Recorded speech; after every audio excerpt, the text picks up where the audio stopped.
Good afternoon. Good afternoon. This is Dr. Martha Simmons with another session of Preaching and Preachers on Facebook Live and on YouTube.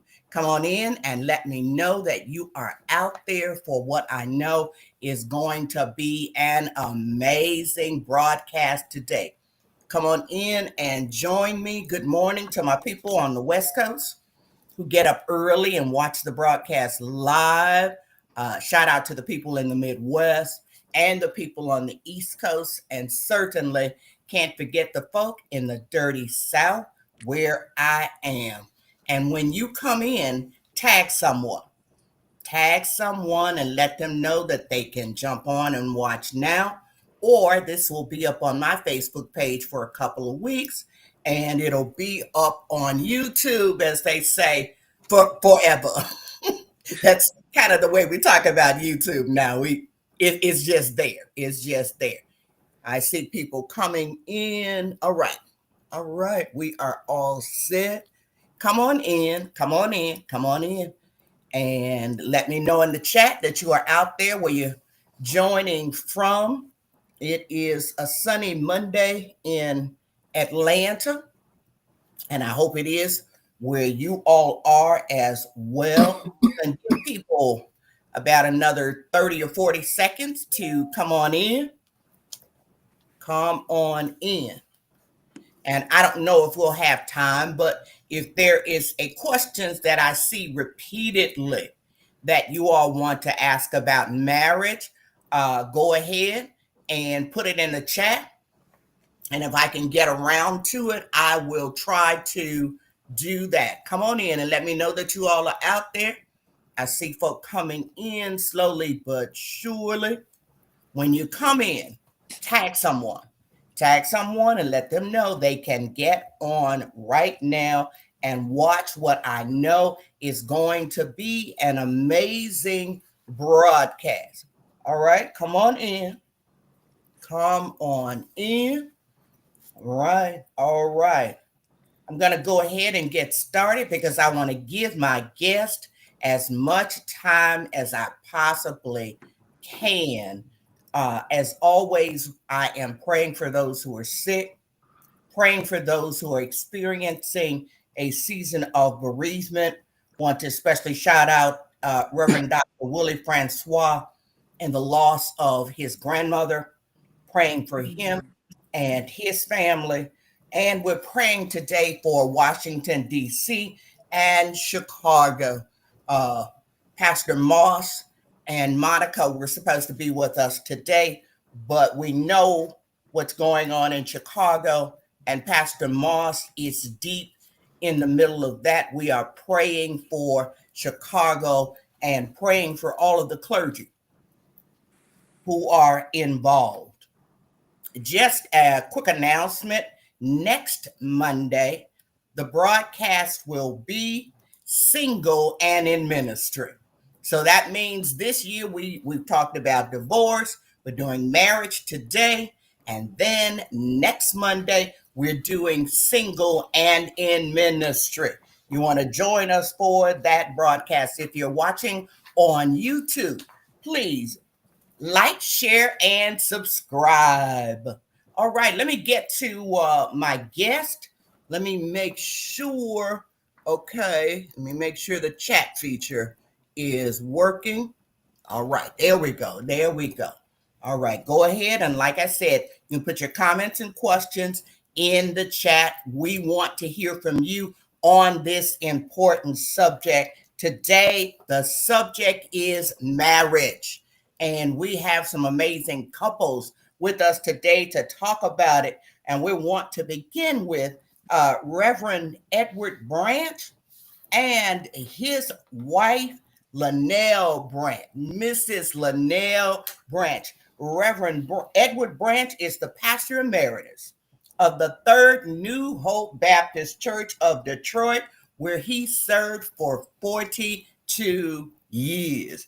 We know him. We all know him, and we are thankful for his ministry and that of his wife. He is now focused on doing global ministry through EL Branch Ministry. He holds a Master's of Arts, a Master's of Divinity, and an honorary Doctor of Divinity from Ashland Theological Seminary. Currently, he's also an exemplar for compelling preaching at Christian Theological Seminary in Indianapolis.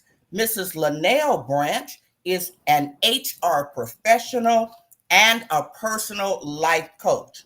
After an impactful HR business partner advisor career at Ford Motor Company for more than a decade, where she supported diverse manufacturing teams and operation, she now channels her passion into personal transition and leadership coaching through her own initiative, which is called Remain Strong. She earned her business degree from Davenport University, and she advanced her expertise with a master's coursework at South University and obtained a certification from Ashland Theological Seminary and that GATE initiative project that they do. She has served in ministry with her husband at Third New Hope. She did that for 42 years. He wasn't doing it alone. He was there making things happening. Welcome, Reverend Branch and Mrs. Lanell Branch. All right, we're glad to have them. Then we have Dr. James C. Perkins and Mrs. Linda Perkins. They are a dynamic ministry couple, and they also served faithfully in Detroit. And they were, he was a senior pastor for the Greater Christ. Yes. We know the church, the Greater Christ Baptist Church in Detroit for 42 years. He is now the pastor emeritus of that church. He also served as the 20th president of the Progressive National Baptist Convention. Mrs. Linda Perkins, she's been a powerful force in Christian education, founding and serving as the principal and chief administrator of the Benjamin E. Mays Male Academy for Boys, a private K-6 institution. He also served as the church administrator and so many other things at Greater Christ. And I am just excited to have them with us. Good afternoon, Perkins people. Good afternoon. All right. Then we have the Reverend Lance David Wilson and Mr. Michael David Wilson. Lan is a Kentucky native who's been serving in ministry since the age of 10. He comes from 4 generations of pastors and preachers. He now serves as the director of belonging and advocacy for the Virginia Annual Conference of the United Methodist Church and this is following tenures in New Jersey and elsewhere.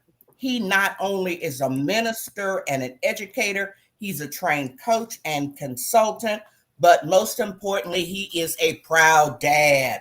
Michael David Wilson is a dynamic leader and passionate advocate for service, inclusion, and community empowerment. He's a native of Asheville, North Carolina, and he holds a BS in management from UNC Asheville. Professionally, he serves as an account manager at DLL, where he specializes in relationship management and working with diversity for that company. He also serves on the board of directors for the General Board of Global Ministries of the United Methodist Church and the Compassion and Inclusion Board for the Indiana United Methodist Conference. Good morning. Good to have you. Well, it's afternoon now. Good to have you all with us. Last but certainly not least, you know them. They are out there doing it as a clergy couple. Reverend Dr. Gabby Wilkes and Reverend Andrew Wilkes, PhD. Reverend Dr. Gabby Wilkes and Dr. Andrew Wilkes are the co-founders and lead pastors of the Double Love Experience Church in Brooklyn, New York. They are also the co-authors of Psalms for Black Lives, Reflections for the Work of Liberation. If you don't have that book, you want to get it. Dr. Gabby is a public theologian with over 15 years of experience working at the intersections of faith, culture, leadership, and strategy. Dr. Andrew Wilkes is a political scientist and the author of Freedom Notes, Reflections on Faith, Justice, and the Possibility of Democracy. And he also has a forthcoming book. Andrew, has that book come out yet? Plenty Good Room? It has. All right. So, yeah, two books, Plenty Good Room, Co-Creating an Economy for All.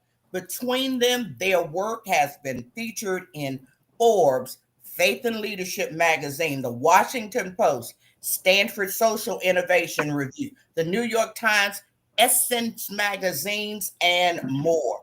They were both inducted into the Martin Luther King Jr. Board of Preachers at Morehouse in 2022. And Gabby currently serves as the Vice President of the Yale University Divinity School Alumni Board. And Andrew is the current president of the Labor Religion Coalition of New York State. And he is head of the board of directors. Hello, Wilkes family. Hey, Doc. You know how much we love you, and we are honored to be here. Thank you. All right. Let's get it started. I am still, and somebody out there needs to let me know if something is going on. I'm still not seeing. I see people on, but I don't see people in the chat. So somebody let me know what's going on with that. All right, let's just get right to it. We're going to start with Michael and Lanell. Tell us how you two met and got together.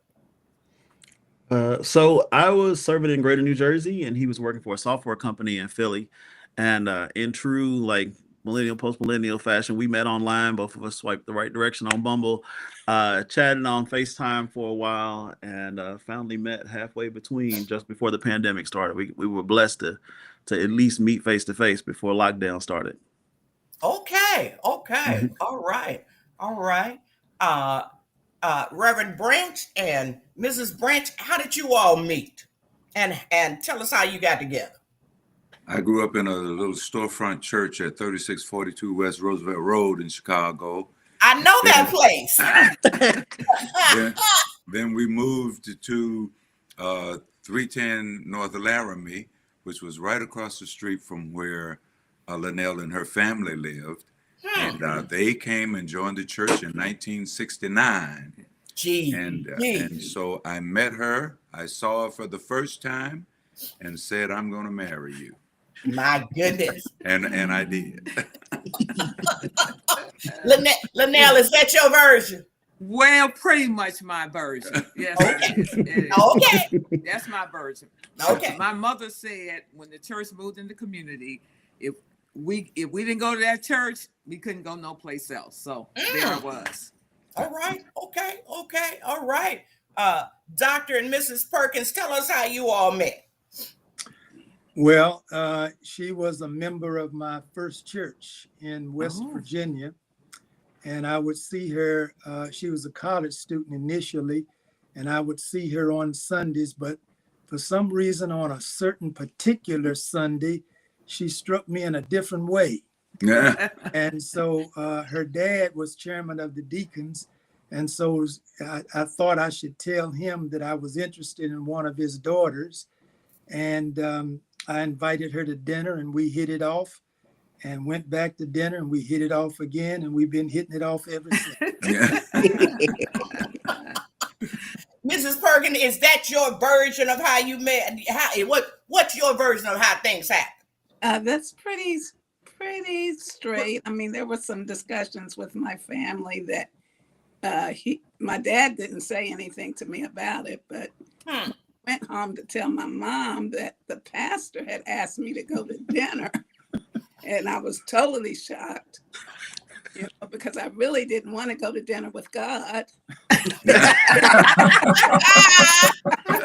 Oh God. I had just graduated from college and I had all that fun. And I'm like, I don't know about going to dinner with a pastor. Well, my mom, being the wise mother, she could see beyond what I'm talking about.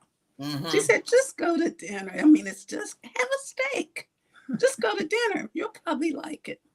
And that's literally what convinced me to go. And I'm so glad my mother had the wisdom to convince me to go. She knew what to say. I like that. I like that. Yeah. The parents can see around corners we can't. Okay. Absolutely. Okay. Especially when we're really young. Yeah. Absolutely. Okay. The Wilkes, tell us now, how'd y'all get together? The story is I'll tell my version of the story. I'm picking up on what you're putting down, Dr. Simmons. My aunt introduced us the summer before we both went to college. We're proud alums of the real HU, Hampton University.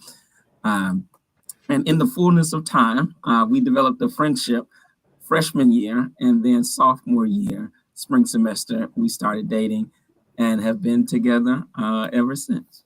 My goodness, dating in college. Gabby, college sweetheart is that how story. you remember it? Yes. The quick version is, so I wanted to go to Spelman College, I thought, and his aunt worked for Spelman College, really high up. And so when I was doing my visits, I visited Spelman and Hampton at the same time. Ended up falling in love with just Hampton's beautiful campus, our beautiful home by the sea. So I went back to this, woman that I met, and I was like, "Oh, thank you for your kindness, but I'm going to Hampton." And she was like, "Oh, well, do you know anybody there? Because my nephew is starting this fall," which was him. Now here's I knew there was more. Right. So shout out to Spelman there in our love story. Now here's where things differ. Because he proceeded to call me all summer. And I talked to him all summer. And so everybody swore up and down, I had a man already at college. But then when I got to Hampton that fall, that great home by the sea, we had a different understanding of what we had been talking about that summer. And so he thought we were friends and I thought we were more. So then we were just friends for like a year and a half. The cornerstone of our companionship was set that summer. And then I had the sense to build on the foundation my sophomore year. He had more popularity than me freshman year. And the ratio of HBCUs is a certain number of men to women. So let's just say it all worked out at some point by the time our sophomore year ended, and we've been together ever since. See, Reverend Andrew, that's why I wanted that whole story. It's a composite account. Yeah, I wanted that whole story. I got you, Doc. Different understandings. Different understandings. Yeah. In the fullness of time. That's funny. Couples deal with economic strain and financial hardships, especially given the financial instability that is present in Black households. Okay, given that, how have you all, and we know a whole lot of folk really want to know about, how did you all deal with this? And Michael, you and Lane, how have you all dealt with economic challenges? We've had in-depth, long conversations before we got together. We were dating at the time before we got married. I had left my company. Me and my company both made the decision to part ways. And then right before we got married, Len got laid off. So during the course of before really getting married, we both had experienced not a steady income, if you will, from one place. I was working at Trader Joe's part-time and the Coach outlet. Love Coach. And, had my severance package and, just that conversation of, this is what it is. I have in my mind of what I want, how I want to live, but this is what it is. Len was very understanding, and was like, okay, no problem. Let's ride this out. So we wrote it out. I got hired at the company where I'm currently at. And then Len, right before he had proposed, and then 2 weeks later, got laid off. And if anybody knows, you're trying to plan a wedding, that's expensive. That's money. And both of us Len's parents, pastor, my mom, single mother. And so we knew didn't have much financial resources to pull on from home. So we had to really lean on God and make it do what it do, and finagle the budget. And I think the biggest thing for us was just being able to get to a place where we had very transparent conversations with each other about, this is where I am, this is what our capacity is, and this is what we need to sustain, or alter our way of life, right? Because every ministry assignment is going to be a different level of income. Right. So what did that look like as the ministry assignment changed and our income went from one extreme to the other, right? And so we had to have a lot of transparent conversations about kind of what is our capacity, and what does that mean for our future. And that's what couples have to do. Reverend and Mrs. Brandt, talk to us about financial issues. All I can say is the Lord will make a way somehow. I felt provision right there. Come on. Okay, so we'll start the sermon right there. Mrs. Brandt, go ahead and give us the first move in that sermon. Well, listen, I think, we had obviously very humble beginnings. I mean, I'm married very, very early, and my parents, while my dad worked and my mom did too, but the resources were very limited. So we had what we needed, but I didn't come into marriage with these visions and expectations of all this money and we were going to do all these grand things. I think I understood it as a life of faith, and so I do. I think I honored the fact that we just talked about it. We just talked about it. We know we ain't got no money. We know that, but we was not going to turn on each other or blame each other because, we were in the timeline that we were in. And so with that honesty and maturity, I think it was a critical foundation for us to live the life that we now live. And so over the years, how have you all gotten through that? The financial, you learned the ups and the downs. Tell us about that. Well, I think, part of it is that, when we had our first jobs and, I think I was making $2.75 an hour. I think that was my salary. And, sort of 40-hour week. It was the ice age. So, with that, I just think we kind of, got through it. We have a story that we do share because one day, we were hungry. We were just literally hungry, and I wanted a corned beef sandwich. Remember that story, honey? Yeah. And so, you tell it. Well, I'll just simply say she wanted something to eat, and I didn't have enough money in the world to buy it. But I made a commitment that day that there would never be another time like that. All right now. And from there forward, it might have to come out of the piggy bank, but it's going to be something somewhere for her to have whatever she wants to eat. Okay, now. And so, and those were in very early years. We were married when I was 20, she was 18. And so we were about 21. I was about 21 at that time, and she was about 19. And so, moving forward, we just kind of, it's never been a lot of surplus, but we've made it and have lived within our means and have tried to do our best to be faithful stewards of what God What you blesses had. us with. Yeah. Yeah. Perkins family, tell us about how have you all managed that financial issues that really break up a whole lot of couples. Yeah, it does. Well, in the early years, we didn't have much money. And what I discovered, I was a spendthrift.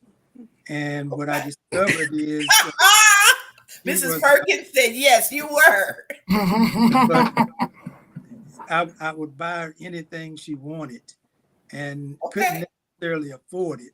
But she was an excellent manager. Okay. So whatever we had, she managed it well so that we weren't starving, but we didn't have much. And over time, income increased and she managed it well. And so we're able to live like we live today. But her managerial skills is what kept us afloat. Mrs. Perkins, talk to us about the money. Okay. This is a true story. He was a spendthrift, as he said, and I never required much. Based on my upbringing, we didn't have much, so you didn't expect much. So you were happy with nothing, pretty much. And one day, when we got married, he would have all these bills coming to the house. I didn't have any except my car payment. I'm like, and I would give him his bills, and his bills would end up on the floor. I love the truth. I went into the bedroom one day and I said, well, why are all these bills on the floor? He said, I can't pay them. I can't pay him. Put him on the floor. No, much about his finances. I mean, this is within the first couple weeks, 3 weeks. So I said, well, you can't leave him in the floor.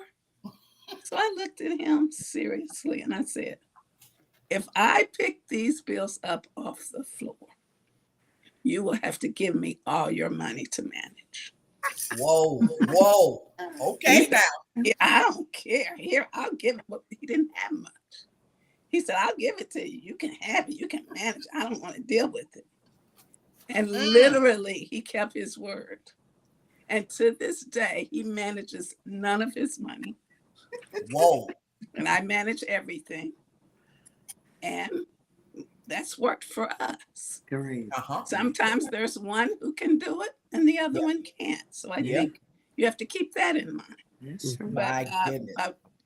We combined all our resources and I was responsible for making it work. All right now.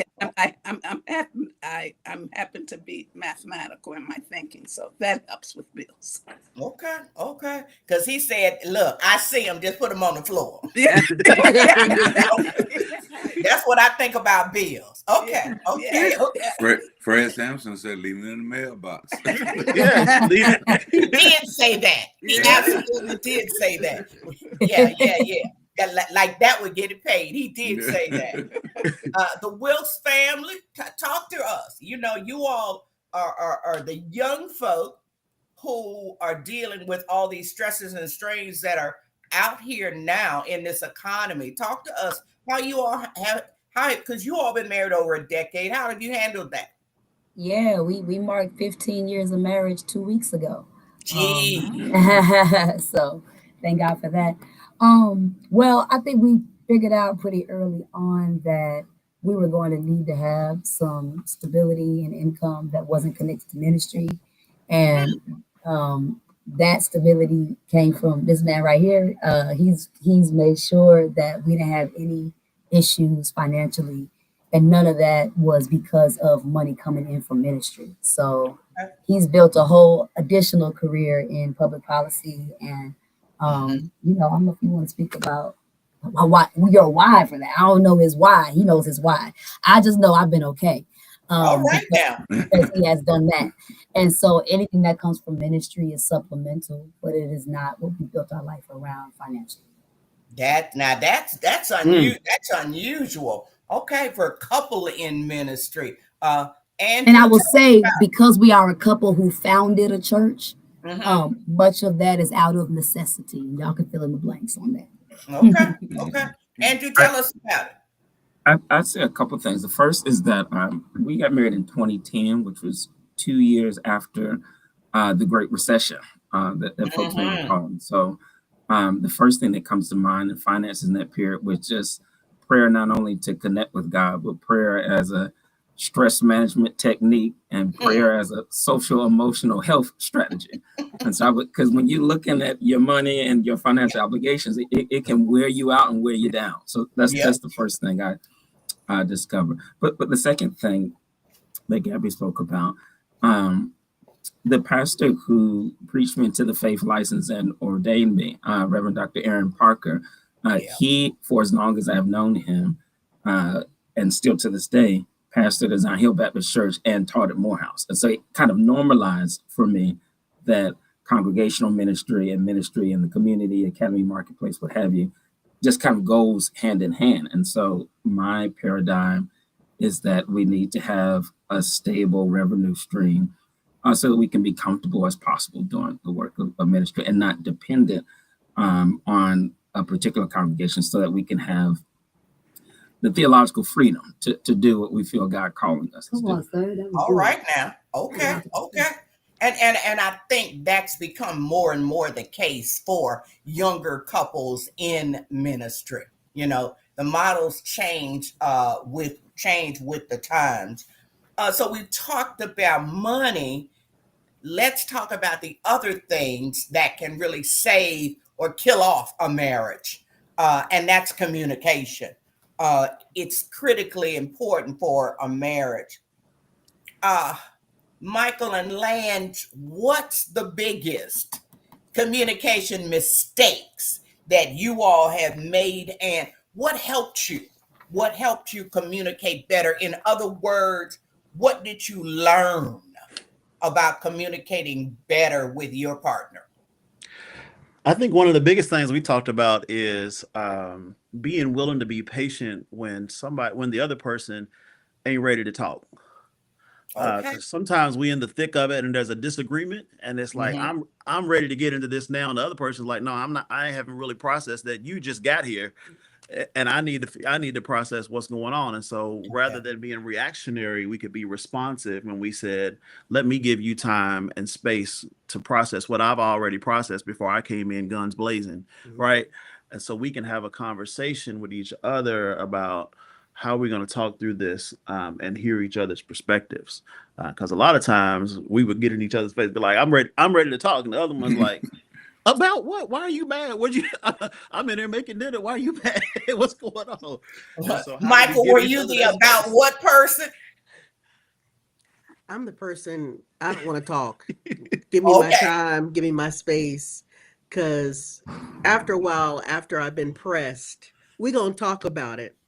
It's probably not going to end the way you hope it would have, but we're going to talk about it and get it figured out quickly. Michael will give you 29 I'm fines and wake you up at 2 o'clock in the morning because he's ready now. And I'm like, okay, guess now we don't talk. Okay. Okay. Okay. So Woo! okay. So you clear now. He'll give you 29. Okay. Okay. Don't get Okay. to 30. Don't get to 30. Right. Exactly, because then it's going to be another conversation. Mm. So I So, shake all hands. Pastor and Mrs. Branch, tell us your communication secrets, good, bad. Talk to us about it. Well, one of the things I shared with my husband very early on, very transparent, and I said to him, "I am fully capable of hurting you. I know that, but Whoa! Not physically. No, I didn't think she meant physically, but okay. So, I said, but what is important to me is that if I'm operating in a space or in a way that is not helpful, that is hurting, that you communicate, that you don't assume, that you talk to me about it. Because I don't want to do that, but I'm capable of it. And so we covenant around having safe space to talk about all of it. And so with that covenant and with that, clarity, we are able to tackle whatever it is that we need to tackle it. And I do agree the timing is important. And so we would take that into consideration when to do it. Because no, you just can't, loosely drop heavy content any old time, because it's not so much even the what, but how you do it. And Yes. so we were very sensitive in terms of how we do it. And so we wanted to, even as we had our daughter and all, we wanted to model before her our covenant, our agreement, how we do life together. So I think that's, how we were able to enrich each other in the communication space by being, very transparent, but doing it safely, respectfully, being good listeners. I think the listening aspect probably carries a lot of weight because, we can conclude some crazy stuff, on our own. So That's right. So, we really can. We can go there. Yeah. We can quickly go there. I'm from the west side of Chicago. Yeah.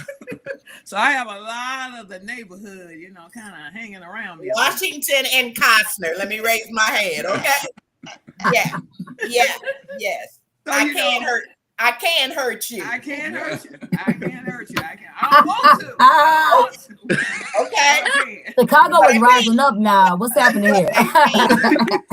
So Pastor Branch, talk to us about your understanding of communication and how you've developed your systems of communications over the decades. Well, with me, I guess it's a simple thing of being easygoing. We've been married 50 years now. Goodness.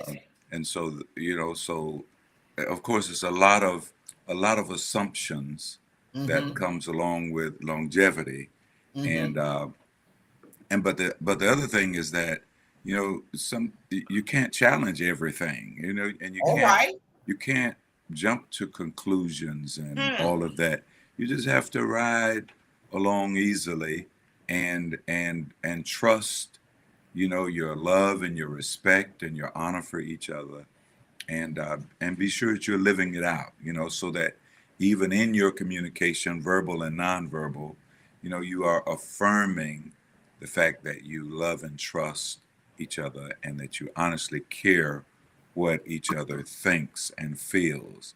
And so that's big stuff now. You're talking some big stuff. You're talking some big stuff. As long as I'm feeling that, and then I'm doing my best to give that, we roll along, okay, we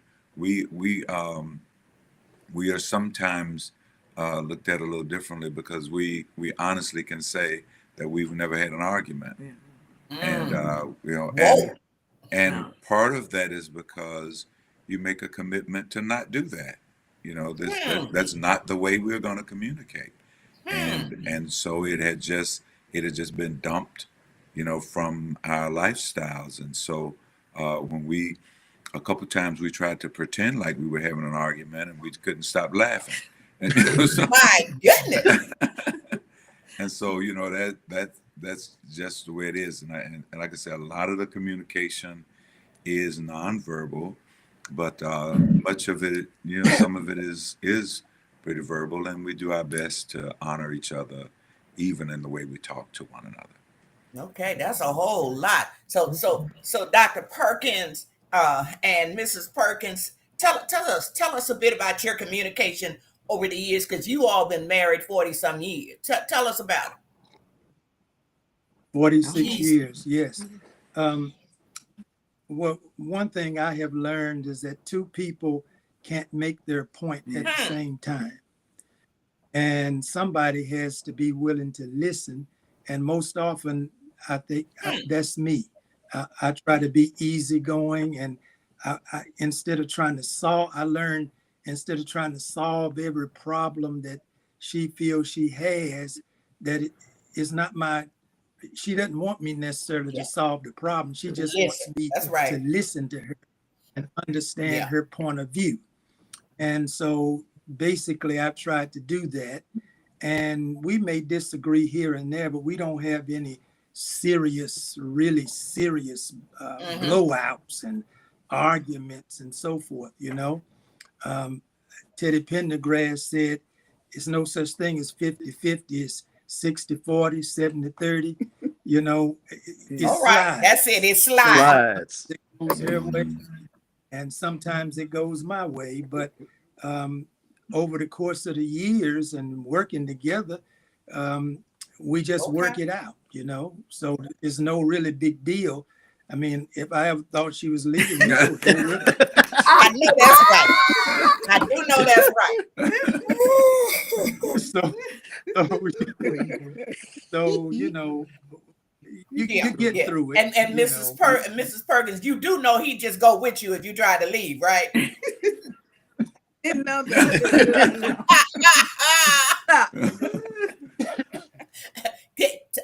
Okay, the Wilkes now talk to us about communicate. You know, because the way couples are doing it have evolved over the years, but we've heard some of the basic stuff, affirming other people, understanding that sometimes things go your way, sometimes they don't, etc.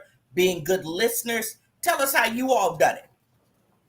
I mean, I think for the most part we communicate well, but one thing we've learned kind of through the years is that I used to think that, like, okay, if we communicate well and we have the same data, then we're gonna land at the same conclusion.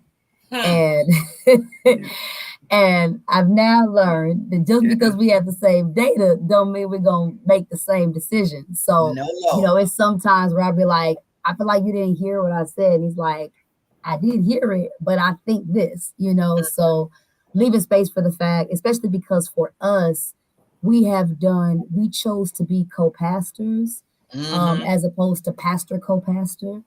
So we wrote a book together.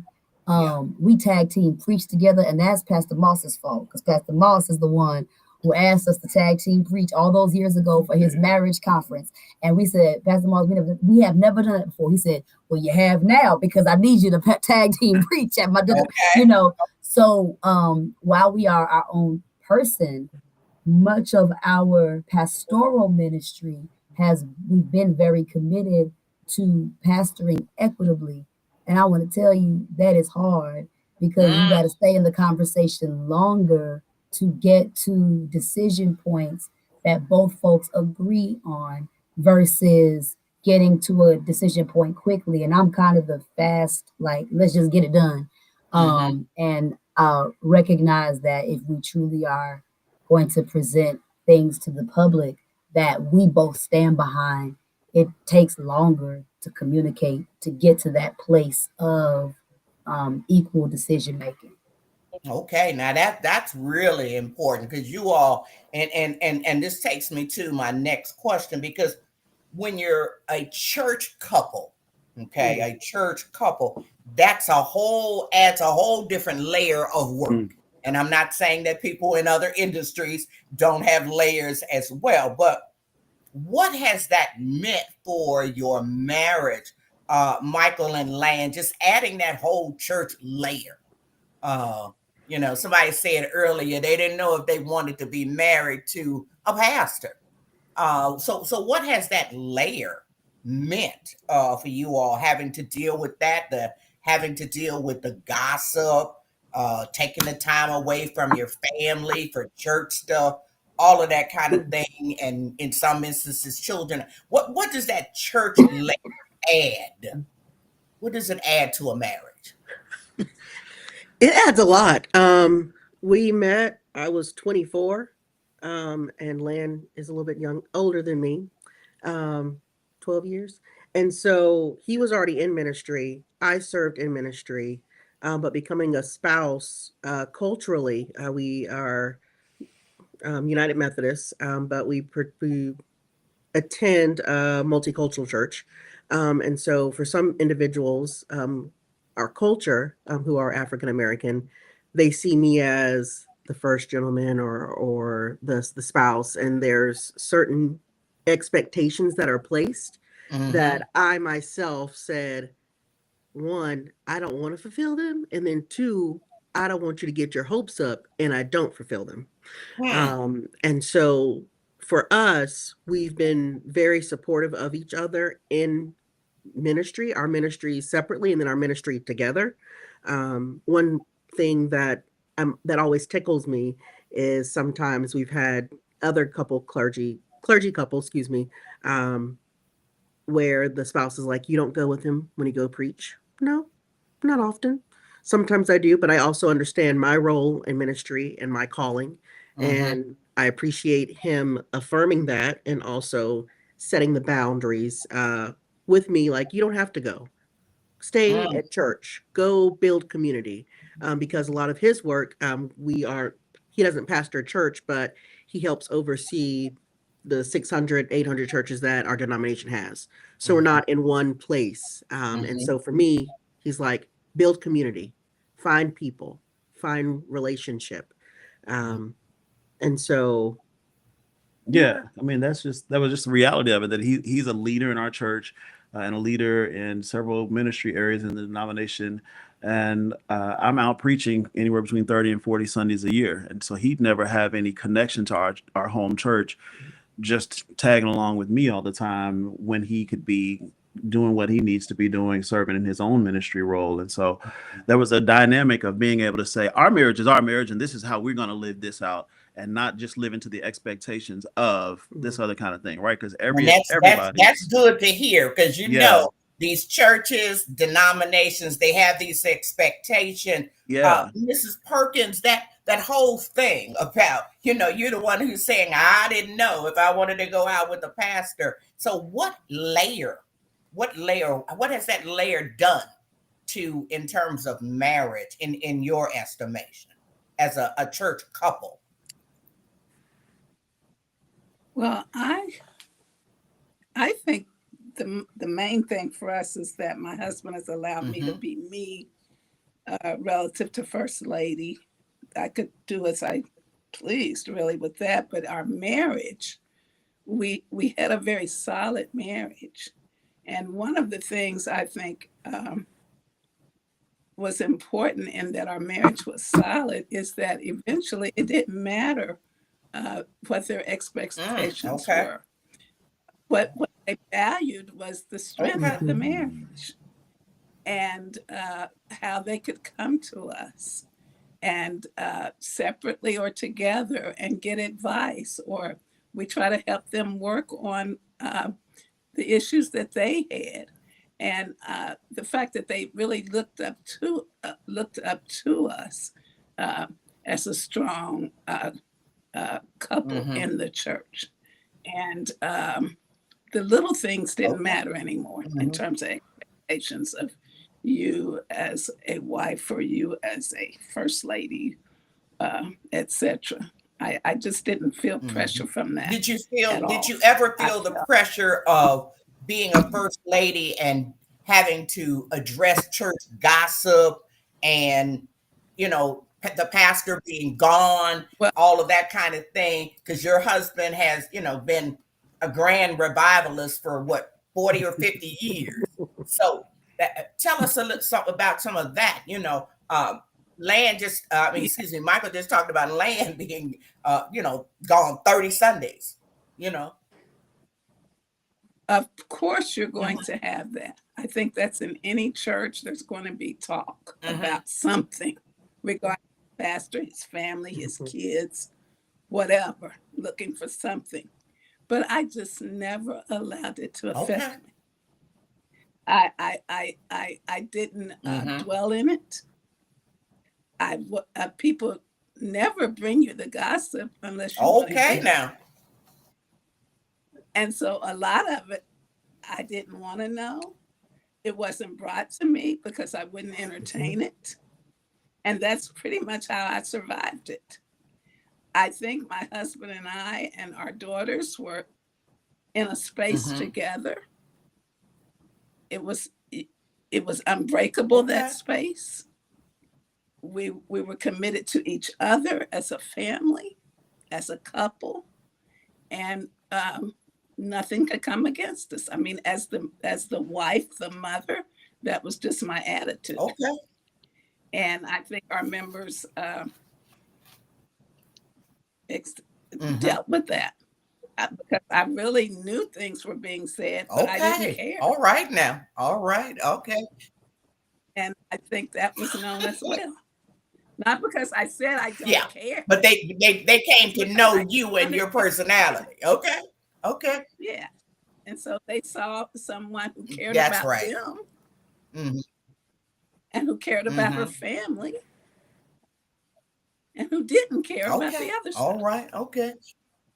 And that's how I got to those Okay. 42 So years. Pastor Branch, you know about this layer. I mean, there's the traveling, the gossip, time away from family, all those. What has that ministry layer meant? You are a pastor, and so tell us about that. Well, you know, starting so young in ministry and in pastor, I started pastoring Third New Hope when I was 23.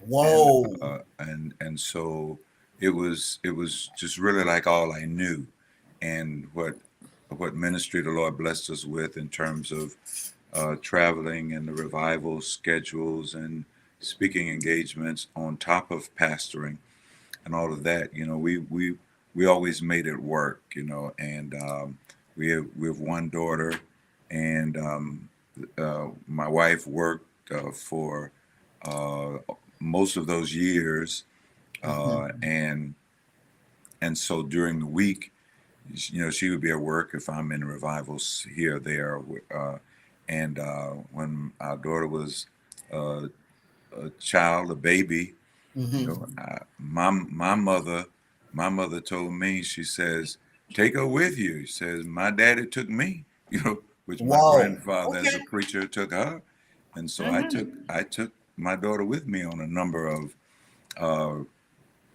occasions. You know, she'd sit right there just nicely in the pulpit beside me sometimes. You know? Oh my goodness, I like that. I love And that. you know, All right. and so it was all good. It never was a challenge for us. And Third New Hope, you know, came to know me as, you know, the as pastor, and as a pastor who was also, you know, a revivalist and denominational leader and all those kinds of things. And so was not I don't recall any significant challenge in that regard, but I know that, you know, people would make comments about you know, if I was away on Sunday, and you know, and of course, part of me appreciated that they missed me when I was away, and so, but I always made sure that I was not away successive Sundays, and I paid very strict attention to that, and accepted engagements, you know, or refused engagements based upon, you know, my time that I felt that I should be in our pulpit. And so And so Mrs. Branch, how about you? You know, you at a young age you marry a preacher. So how does being married to a preacher and doing ministry in life with a preacher, how did that layer, how has it covered or colored everything? Well, I think, you know, early on, my husband always had established his priorities. Okay. And not only did he give them to me, but he gave them to our church. And so it was always clear in terms of where his priorities are. And, you know, there was God, and then there was his family. And he constantly said that. So the church, you know, for me, I didn't need affirming. I didn't go there for identity, you know, like, okay, All here, right now. and I have all of those types of things.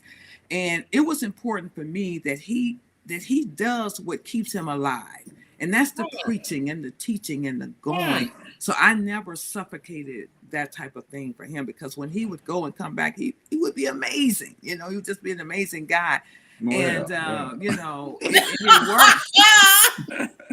You know, he was strengthened. You know, we had good conversations. And I think sometimes maybe, you know, some challenge would be is how do we not talk church and Right. and all this Exactly. stuff like that. So we had to realize, we got to put some boundaries here so that we could have time to, you know, date and do the things, travel. He loves to travel. So we had to do those types of things. And I'm like Mrs. Perkins, I imagine stuff was going on.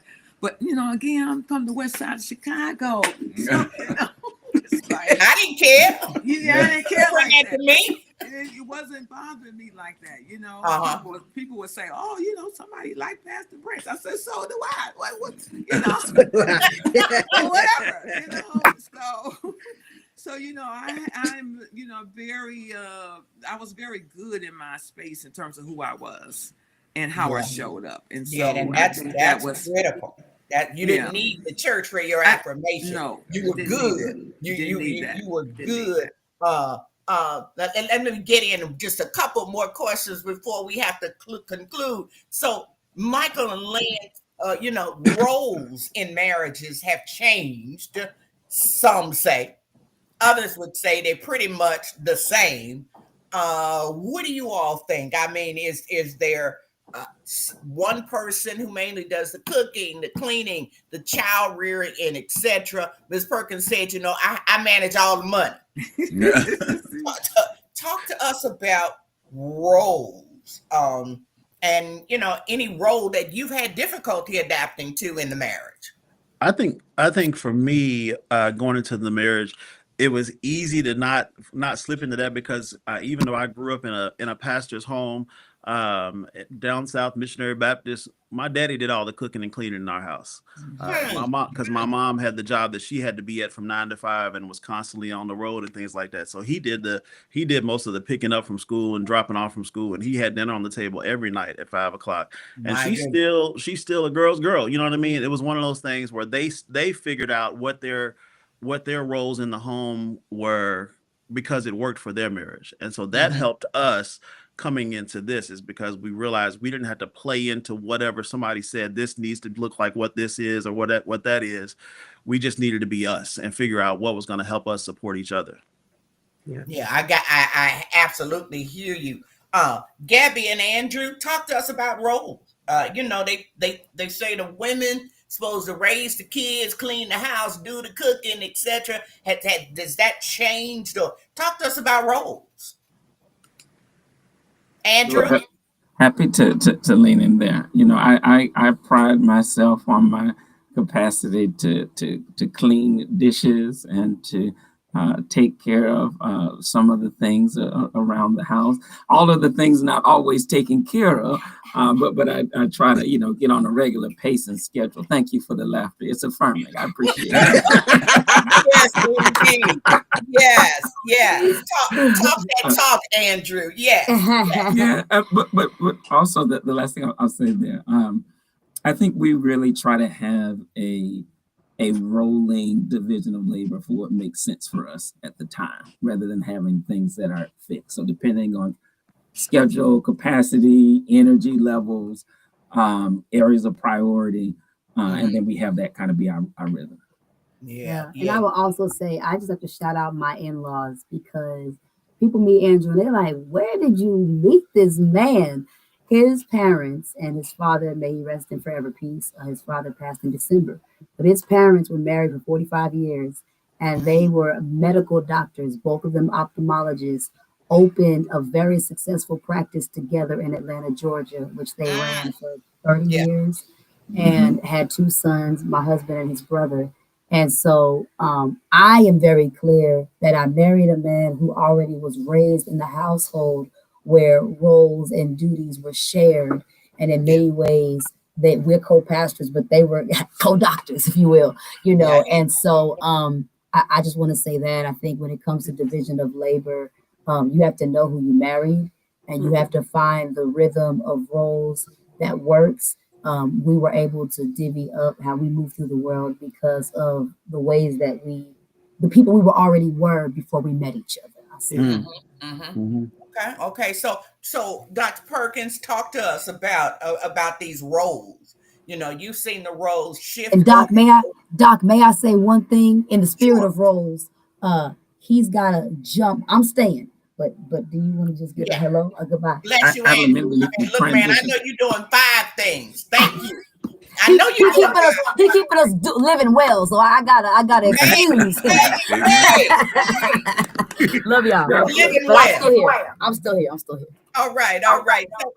So the Perkins, talk to us about these roles. Roles over time, where preachers used to say, I'll marry a certain person if they can cook, and that had to be number one. Can they cook?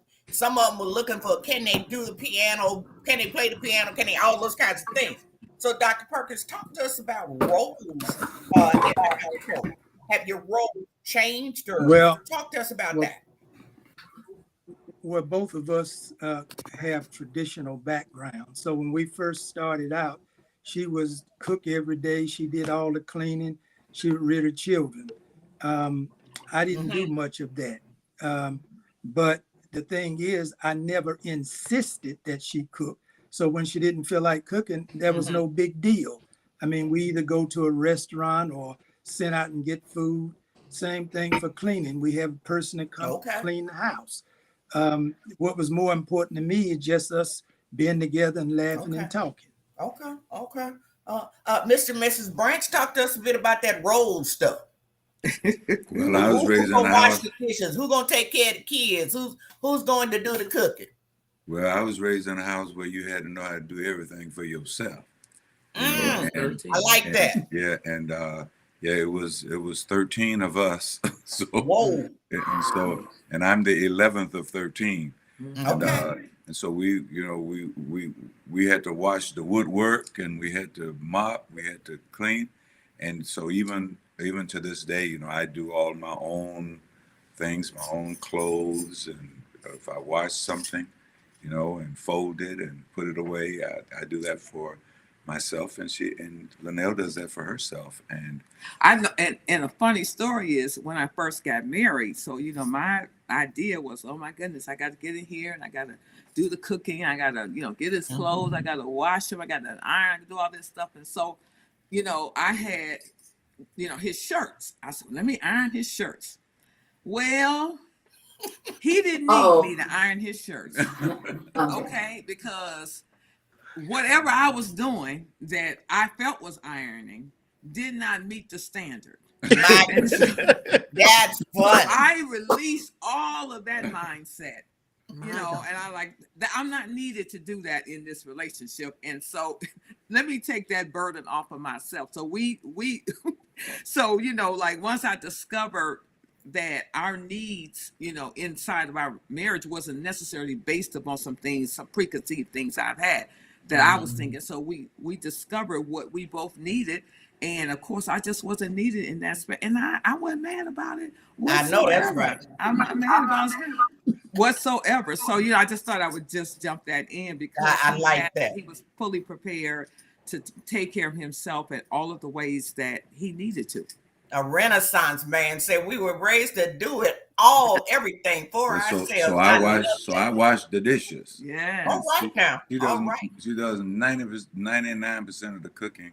And I do 99% of the washing the dishes, yes. All right, okay. So Perkins family, we are out of time. But if there was just two things that you could share with newly married couples, meaning they've not been married even 5 years, and they want to be married 40, 50, 60 years, what would you tell them? Well, I would tell them that you never got it made, that you have to honor your commitment and don't let the romance die. I like that. Mrs. Perkins, what would you tell them? I would tell them, be careful who you talk to when your kid's in trouble. Make sure you make a wise choice in terms of who you choose to speak to about that. So you can get you some real good advice. Right now. I know that's right. And then also, if you have children, make sure you're together when it comes to the children, because children will divide you if they can, because all children care about is having their way. My goodness. So you have to be on one accord when it comes to the kids. We used to run from our mom to our dad if we didn't get our way. And he'd say, what'd your mom say? Be on one accord. So be on one accord when it comes to the kid. Michael and Lance, if you could, especially given, the high level of your position, Lan, if there are a couple of things that you all could share with people. I think the two married a long time. I think the two things that we talked about when we were going over these questions was the first thing was we got away from that mindset of having a better half.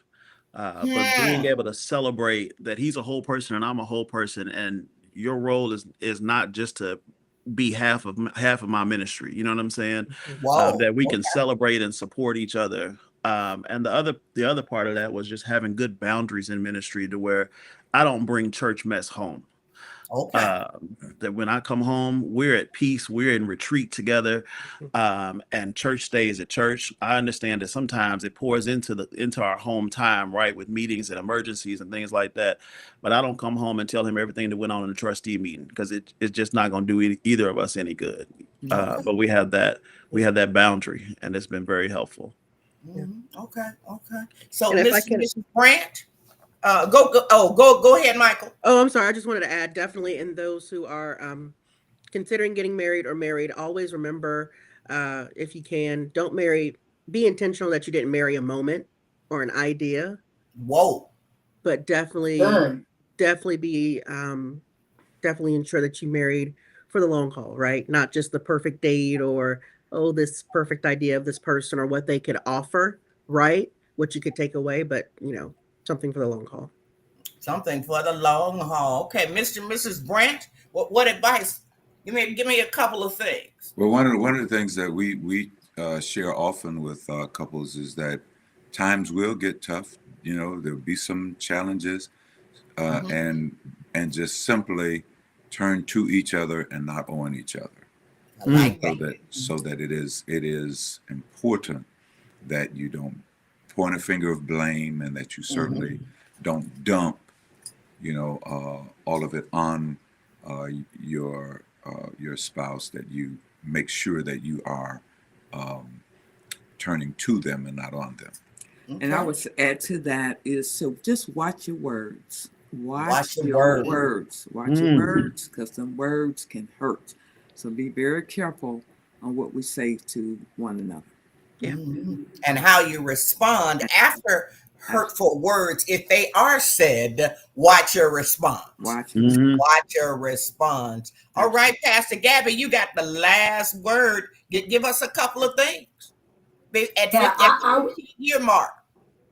Yeah. I would say incorporate yourself into your spouse's life. We all have lives before we met our spouse. We have lives after we met our spouse.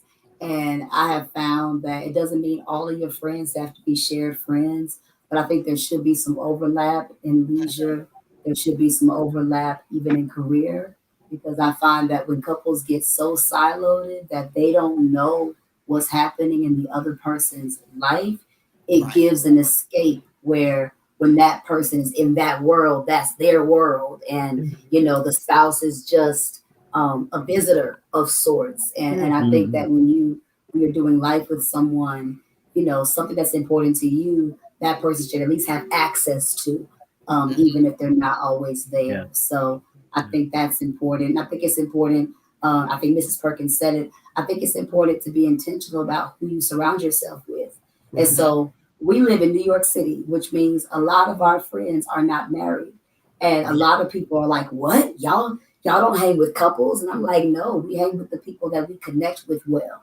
And if they're couples, that's a bonus. And we don't do that whole, you go with this spouse, I go with this spouse. No, we go with people that we gel with, and we don't hang out with toxic couples, because toxic couples will make a healthy marriage toxic.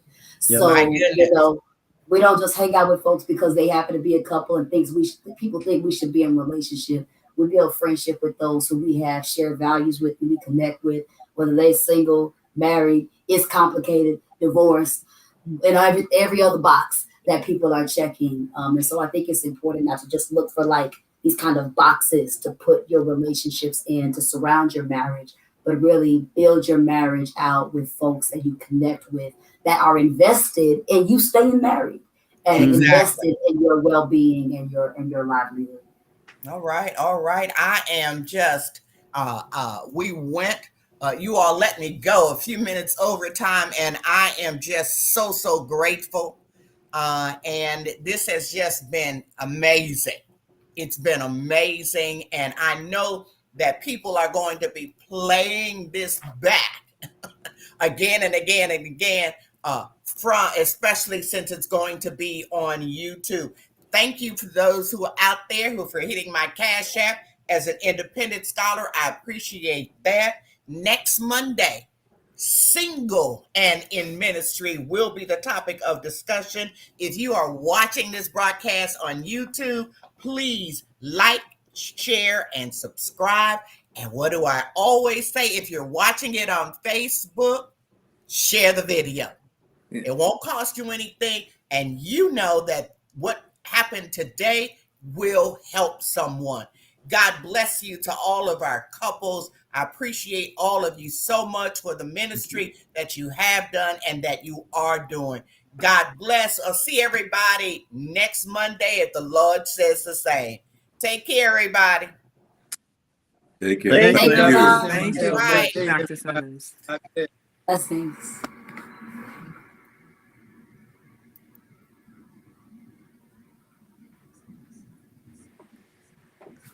Oop, Doc's gone. Okay, we out.